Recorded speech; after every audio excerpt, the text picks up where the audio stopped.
ইংরেজি বছরের শেষ দিনে রাজ্যের পর্যটন কেন্দ্রগুলো বেশ জমজমাট। পৌষের কনকনে শীতকে উপেক্ষা করেই পর্যটন কেন্দ্রগুলোতে চলছে বনভোজন। রাজ্যের অন্যতম পর্যটন কেন্দ্র ছবিমুড়ায় আজ বিভিন্ন জায়গা থেকে ভ্রমণ পিপাসুরা ভিড় করেছেন।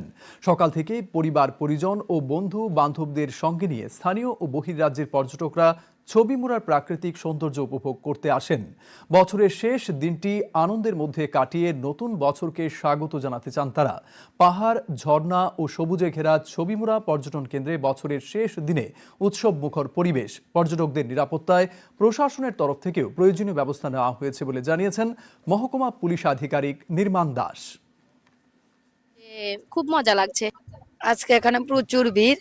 আজকে বছরের শেষ লাস্ট দিন, এখানে প্রচুর দর্শনার্থীর ভিড়। খুব সুন্দর ভিউ।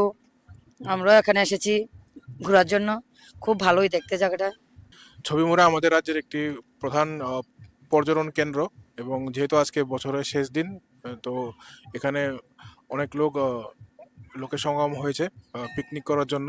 তো সেই সূত্রে আমরা অমরপুর পুলিশ মহকুমা থেকে এবং বীরগঞ্জ থানার পক্ষ থেকে নেসেসারি সিকিউরিটি অ্যারেঞ্জমেন্ট এখানে রেখেছি, যাতে করে কোনো আনটুয়ার্ড ইনসিডেন্ট না হয় এবং সবকিছু নর্মাল থাকে, এবং যারা পর্যটক এবং বনভোজনের জন্য আসছেন তারা যত ঠিক করে এখানে বনভোজন করতে পারেন, সেই সূত্রে আমরা সব সিকিউরিটি অ্যারেঞ্জমেন্ট রেখেছি।